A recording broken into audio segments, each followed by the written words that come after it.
نحمده ونصلي على رسوله الكريم اما بعد السلام علیکم ورحمۃ اللہ وبرکاتہ۔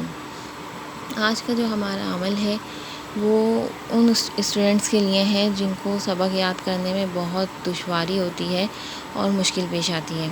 سب سے پہلے تو میں کچھ پوائنٹس آپ کو بتاؤں گی کہ جب آپ سبق یاد کرنے بیٹھیں تو یہ دعائیں تو آپ نے پڑھنی ہیں جو میں نے آپ کو بتائی ہیں، لیکن سبق یاد کرنے کا طریقہ یہ ہوتا ہے کہ آپ بالکل فریش مائنڈ سے بیٹھیں اور آپ کے دماغ میں سوائے اپنی کتابوں کے اور کچھ نہ ہو۔ اس میں آپ کا جو ٹاپک ہے اس کو آپ نکالیں اور اس کو آپ ایک کہانی کی طرح ریڈ کریں۔ جب آپ کو پتہ ہے کہ جب ہم ایک کہانی پڑھتے ہیں تو ہمارے اچھی طرح ذہن میں بیٹھ جاتی ہے، ہمیں پتہ ہوتا ہے کون سا کریکٹر ہے، کیا اس نے کیا، کس کا کیا کام تھا، کس کا کیا رول تھا۔ تو یاد کرنے کے لیے آپ نے جو ہے اسے ایک کہانی کی شکل میں تشبیہ یعنی کہانی کی شکل دے لینی ہے۔ اس کے بعد اس میں جو مین پوائنٹس ہیں اس کو آپ جو ہے وہ مارک کر لیں اور اس کو اچھی طرح ذہن میں بٹھا لیں۔ عمل یہ ہے کہ آپ نے 21 مرتبہ جو ہے وہ یا علیمو پڑھنا ہے، 7 مرتبہ سبحانک لا علم لنا الا ما علمتنا انک انت العلیم الحکیم پڑھنا ہے، اور 3 مرتبہ یہ دعا پڑھنی ہے ربی یسر ولا تعسر وتمم بالخیر وبک نستعین یا فتاح یا فتاح یا فتاح، اور 3 مرتبہ یہ دعا پڑھنی ہے رب اشرح لی صدری ویسر لی امری واحلل عقدۃ من لسانی یفقہوا قولی۔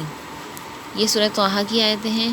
اس کے بعد 3 مرتبہ آپ نے یہ دعا پڑھنی ہے اللہم افتح علینا حکمتک وانشر علینا رحمتک یا ذا الجلال والاکرام، اور اول آخر 3 مرتبہ درود پاک پڑھنا ہے، جو بھی آپ کو یاد ہو۔ اگر درود ابراہیمی پڑھتے ہیں تو وہ بہت بہتر ہے۔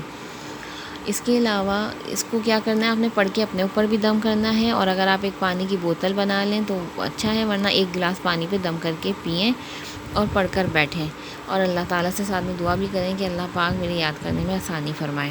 اس کے علاوہ ذہن تیز کرنے کے لیے ایک ٹپ بھی ہے جو فزیکل انسٹرکٹر بتاتے ہیں کہ جب آپ رات کو سونے لیٹیں تو آپ دن بھر کا جو بھی روٹین تھا اس کو آپ اچھی طرح ذہن میں دہرائیں کہ آپ نے آج کیا کیا کیا، کس وقت کیا کیا، کس وقت کیا کیا۔ تو یہ بھی ایک ذہن تیز کرنے کی ٹپ ہے۔ اس کے علاوہ علماء کرام بتاتے ہیں کہ انسان کو گناہوں سے بچنا چاہیے، جس قدر آپ گناہوں سے بچیں گے اور تقوی اختیار کریں گے اتنا ہی اچھا آپ کا ذہن جو ہے وہ کام کرے گا اور ذہانت آپ کی بڑھے گی اور آپ ذہین ہوں گے۔ میرے ساتھ آپ بھی ثواب کے حصے دار بنیے، اور ثواب کی نیت سے ہی ویڈیو کو آگے لائک، شیئر اور سبسکرائب ضرور کریں۔ جزاک اللہ خیرا۔